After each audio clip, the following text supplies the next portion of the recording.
Est-ce que je peux parler à des chrétiens? Paix et joie. Est-ce qu'il y a des enfants de Dieu ici cet après-midi? Paix et joie.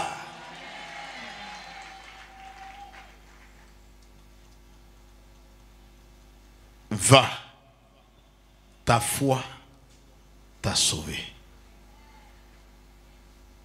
On pouvait simplement se limiter à là. Parce que depuis hier, vous avez entendu la parole qui vous a donné de comprendre que la foi, ce n'est pas quelque chose qui sort simplement de la bouche. C'est quelque chose qui est vécu. Or, pour savoir que quelqu'un a la foi, c'est dans le quotidien de sa vie qu'on découvre qu'il a la foi. Une foi sans épreuve, on pourrait dire que c'est de la magie ou de l'amusement. Va, ta foi t'a sauvé est tiré de l'évangile selon saint Matthieu chapitre 9 verset 20, à partir du verset 22. C'est l'histoire d'une femme. La Bible dit qu'elle saignait depuis plus de 12 ans. Pendant plus de 12 ans, elle a connu la souffrance, la douleur, l'humiliation et les préjugés des uns et des autres. Elle les a traversés. Elle est allée partout à la recherche de solutions à sa situation. Elle a couru partout. Elle n'a rien trouvé. Elle est allée chez tous les médecins. Ils n'ont pas pu trouver une solution au problème qu'elle traversait. Elle a certainement vu les magiciens. Ils n'ont rien fait. Elle a vu les astrologues. Certainement, ils n'ont rien fait. Découragée, elle était assise. Abandonnée à elle-même. Certainement assise comme toi aujourd'hui. Elle se disait, je me prépare à mourir. Ce qu'elle a oublié, c'est que Dieu n'avait pas encore dit son dernier mot. Et que l'heure de Dieu n'était pas encore arrivée. Pendant 12 ans, elle a connu épreuve, humiliation, rejet. Peut-être même on l'avait mise à l'écart. Parce qu'elle saignait. Elle n'avait pas le courage de se mettre en public. C'était des épreuves qu'elle traversait. Et pendant ce moment, elle a entendu certainement parler de quelqu'un, Jésus-Christ de Nazareth, qui passait son chemin. On dit qu'il y a quelqu'un qui parcourt la ville de Galilée, qui parcourt les villages, qui guérit des malades, qui multiplie du pain, qui donne à manger à ceux qui ont faim. Et elle était assise, elle se dit, à quand mon tour? À quand mon tour? Et voilà que le maître de la vie devrait passer un jour sur son chemin. Et quand Jésus passait, la foule était autour de Jésus. Mais cette femme s'est dit, si jamais j'arrive à toucher le pan de son manteau, ma vie va changer. Si jamais j'arrive à toucher le pan de son manteau, mon histoire va changer. Elle n'a pas dit si j'arrive à parler à Jésus. Elle n'a pas dit si j'arrive à aller m'asseoir avec Jésus pour causer, pour lui expliquer mon problème.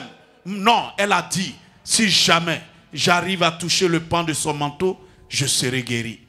C'est la foi qui la pousse à poser un acte. Et pendant et au cours, parmi toute cette foule qui suivait Jésus, elle se ferait un chemin.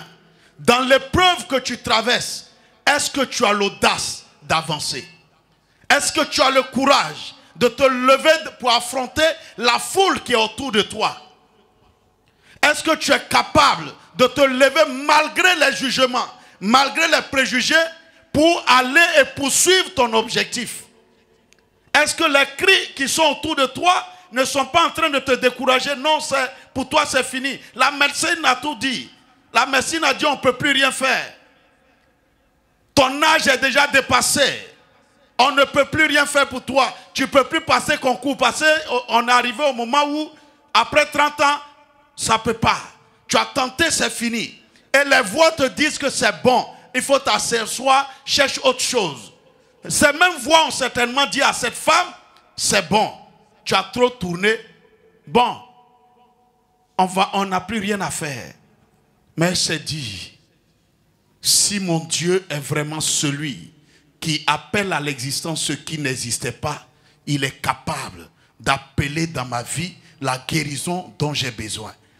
Et elle s'est dit, je vais toucher le pan de son manteau. Elle se ferait un chemin. Elle arrive à toucher le pan du manteau de Jésus. Or, Jésus était en chemin pour aller régler un problème, un autre problème. C'était pas pour elle que Jésus était sorti. Jésus était sorti pour une autre situation.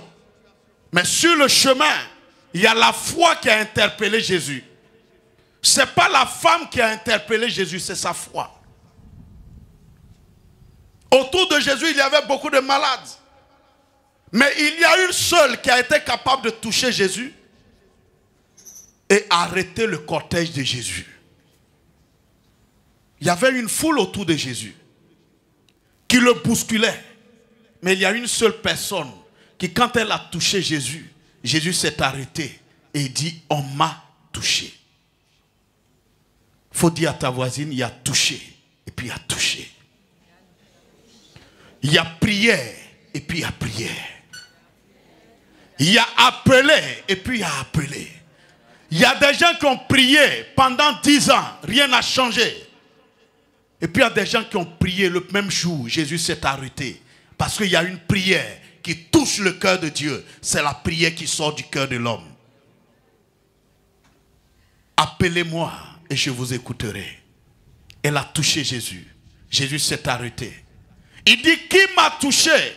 Les mêmes personnes qui marchaient avec Jésus ont dit, avec toute cette foule-là, tu as envie de savoir qui t'a touché. Nous tous on t'a touché. Mais au milieu de cette foule, il y a une personne qui sait qu'elle a touché différemment. Et qui lui dit, Seigneur, c'est moi. Jésus se retourne et dit, va, ta foi t'a sauvé. Ce qui te donnera la guérison que tu veux, ce qui te donnera le travail que tu veux, ce n'est pas le nombre de fois que tu viendras à l'église, mais c'est le comment tu viendras à l'église. Ce n'est pas le nombre de prières que tu auras faites. Ce n'est pas le nombre de veillées que tu auras faites. Mais c'est comment tu es allé. C'est par ta foi que Dieu viendra. C'est à travers ta foi que Dieu se penchera sur ta situation.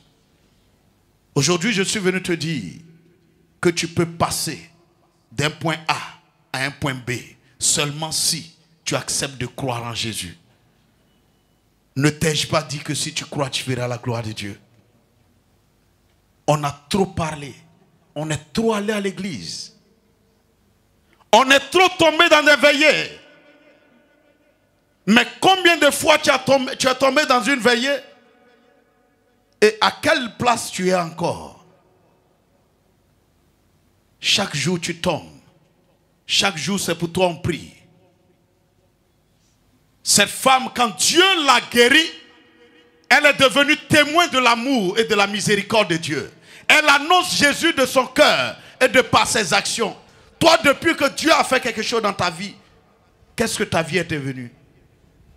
On ne vient pas à l'église simplement pour recevoir. On vient aussi pour donner. On ne vient pas à l'église simplement pour recevoir, mais on vient pour donner. Et ce que tu as à donner, c'est ta foi, c'est le trop-plein de ton être que tu donneras aux autres. Va, ta foi t'a sauvé. C'est pas voix, va. Parce que tu es venu beaucoup de fois à l'église, tu es sauvé. C'est pas va, parce que tu as beaucoup de chapelets, tu es sauvé. C'est pas va, parce que tu as beaucoup de pagnes d'église, tu es sauvé. Va, ta foi t'a sauvé. C'est la foi qui appelle à l'existence, même ce qui n'existait pas. Ton Dieu, il est vivant. Il n'a pas changé. Il est le même hier. Il est le même aujourd'hui. Il est le même éternellement. Ce que les hommes de ce monde ne peuvent pas faire pour toi, il est le seul capable de le faire. Ce que le marabout ne peut pas faire pour toi, il est le seul capable de le faire. Ce que le féticheur ne peut jamais faire, il est le seul, parce qu'il est sorti vivant du tombeau. Le tombeau ne l'a pas retenu.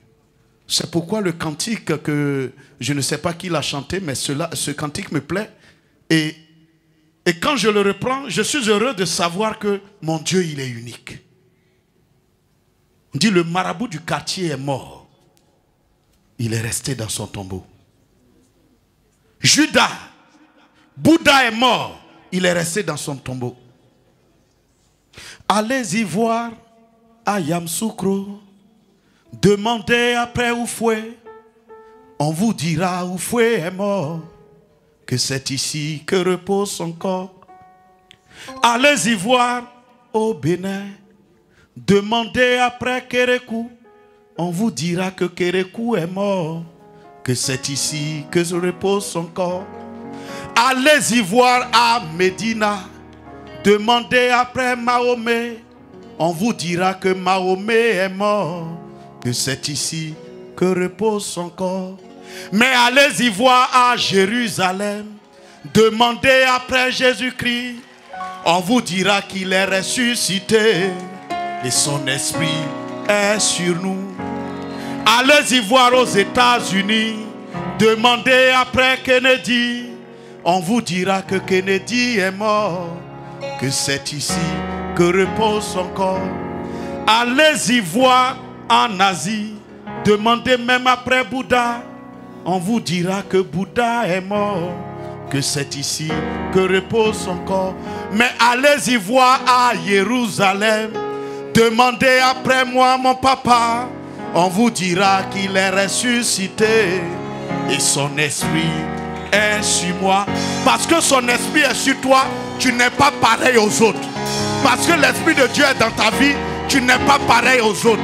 Là où les autres ont mis pause, là où les autres se sont arrêtés, à cause de l'esprit de Dieu qui est dans ta vie, tu passeras. La Bible dit, même quand tu marcheras dans la vallée de l'homme de la mort, tu ne craindras aucun mal. À cause de ce Dieu, Alpha et Oméga, qui est mort et qui est ressuscité, ils te feront la guerre, mais ils ne pourront pas te vaincre. Ils te feront la guerre, mais ils ne pourront pas te vaincre. Mais pourquoi ils ne pourront pas te vaincre? Parce que tu sais en qui tu as mis ta foi. Il s'appelle Jésus-Christ, le fils de David, le fils de la Vierge Marie.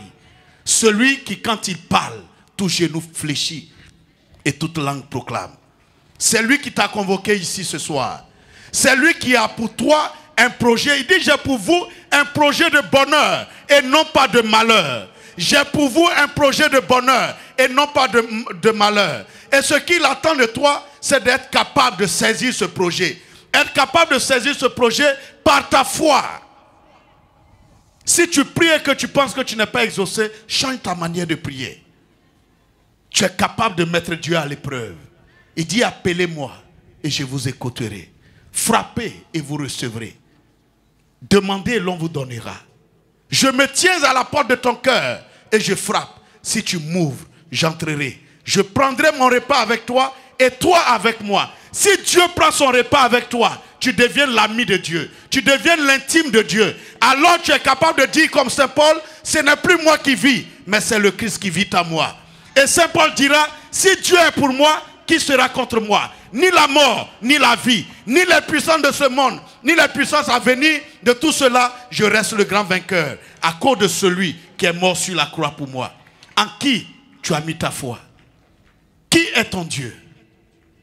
Qui est ton Dieu? Si c'est le Dieu d'Abraham, le Dieu d'Isaac, le Dieu de Jacob, je vais te dire ce soir, c'est lui le Dieu des vivants. Il n'est pas le Dieu de la mort. Il n'est pas le Dieu des morts. Il est celui des cas impossibles. Là où les gens ont dit point, il est capable de mettre virgule et continuer la phrase. Là où les gens ont dit c'était fini. Vous savez, Lazare était mort. On ne pouvait plus rien faire pour lui. 4 jours dans le tombeau. On dit qu'il a commencé à sentir. Ça veut dire que les asticots ont pris le pouvoir sur son corps. Mais il a fallu qu'un homme passe. Il s'appelle Jésus-Christ de Nazareth. Le tombeau a vomi Lazare. Le tombeau dit qu'il n'est pas digne de garder Lazare. De la même manière que le tombeau n'a pas pu retenir Lazare, ta souffrance ne pourra pas te retenir tant que la foi est ton leitmotiv. Si Lazare est sorti vivant du tombeau, toi aussi tu sortiras de ta situation. Il a dit à Marie et à Marthe, ne t'ai-je pas dit que si tu crois, tu verras. Si vous croyez, vous verrez la gloire de Dieu. Et la gloire de Dieu, c'est l'homme debout. C'est une gloire qui ne s'exprime pas simplement Pour savoir que Dieu est dans ta vie, ce n'est pas quand tu ne souffres pas, mais c'est quand tu sors vainqueur d'une souffrance que tu comprends de combien de fois ton Dieu est capable. Parce qu'il ne dort ni ne sommeille, le Dieu que tu pries. Et ce soir, je veux que ce Dieu-là soit ton ami, qu'il soit ton partenaire, qu'il soit celui qui veille sur ta vie. Le chant dit, il ne dort pas, mon Dieu, il ne dort pas. Il est l'éternel rocher, mon Dieu, il ne dort pas. Il est l'éternel rocher, mon Dieu, il ne dort pas. Il est l'éternel rocher, ton Dieu, il ne dort pas. Ton Dieu que tu as choisi, il ne connaît pas le sommeil. Ton Dieu que tu as choisi, il ne connaît pas l'échec. Ton Dieu que tu as choisi, il ne connaît pas la défaite. Or, qui parle de défaite, parle de combat. Qui parle de combat, parle d'épreuve. Si tu es attaché à Dieu, le combat aura lieu, mais tu sortiras vainqueur du combat. Si tu es attaché à Dieu, que tu as foi en lui, le combat aura lieu, mais tu seras le vainqueur. De la même manière que David est sorti vainqueur de Goliath, je prie que tu sortes vainqueur de tous les Goliaths de ta vie et que le monde témoigne que le Dieu en qui tu as mis ta foi n'a pas d'égal autour. Il n'a pas d'égal dans ton village. Il n'a pas d'égal dans ton quartier. Il n'a pas d'égal dans ton pays. Il n'a pas d'égal dans ton continent. Ni dans le monde. Il est unique. Il est le Dieu unique qui appelle à l'existence même ceux qui n'existaient pas. Je veux parler à des vainqueurs. Je veux parler à des leaders capables de marcher la tête haute parce qu'il sait en qui il a mis sa foi. Ton Dieu ne t'abandonnera pas. Il suffit simplement de crier à lui et de savoir crier à lui. Bartimée a crié, Dieu s'est arrêté. Bartimée a crié, Dieu s'est arrêté. Jonas dans le ventre de la mort a crié, Dieu l'a écouté. Il dit, dans le séjour des morts, j'ai prié et mon Dieu m'a écouté. Quelle est la situation que tu traverses? Quelle est l'épreuve que tu vis pour laquelle tu n'as plus d'espoir? Quelle est la situation qui te retient, qui fait que tu as commencé à douter, que tu as arrêté d'aller à l'église? Qu'est-ce qui t'empêche aujourd'hui de reprendre et de renouer avec la prière? Le Seigneur te dit ce soir que je suis avec toi pour te défendre. Mets ta foi en moi et tu verras. Mets ta foi en moi et tu verras. Tu n'es qu'à une étape de ta vie. Tu n'es pas encore arrivé au terminus. La situation que tu traverses n'est pas un problème pour Dieu. Ton âge n'est pas un problème pour Dieu. Ta position actuelle n'est pas un problème pour Dieu. Si Lazare est ressuscité, si Bartimée a été guéri, si Anne a enfanté, malgré son âge avancé, c'est que ta situation et ton âge ne sont pas un problème pour Dieu. La seule chose qu'il te demande, c'est de garder la main accrochée au manteau de Dieu. Si tu sais en qui tu as mis ta foi, le vent soufflera, la tempête se lèvera, mais ta maison résistera. Que cette maison résiste pour maintenant et pour les siècles des siècles. Et que ta gloire et le témoignage de ta vie attirent d'autres personnes à la foi. Et que le monde comprenne que ton Dieu est particulier. Que ton Dieu est particulier. Il est celui qui appelle à l'existence même ceux qui n'existaient pas. Il dit, le soleil soit et le soleil fut. Il dit, il est capable de prendre 5 pains, 2 poissons pour nourrir 5000 hommes. Il est capable de te prendre dans ta vie, toi qui n'avais pas de valeur, certainement dans ton histoire, certainement dans ta famille. On a dit que toi tu n'es rien et que tu ne seras rien. Il faut leur dire, pendant qu'ils sont en train de parler, ton Dieu est en train d'écrire. De la même manière qu'on a dit que de Nazareth, rien de bon n'allait sortir. Et qu'aujourd'hui, Nazareth est devenue une terre de pèlerinage. Ta vie aussi sera un lieu de pèlerinage. Que ce témoignage soit ton témoignage, maintenant et pour les siècles des siècles.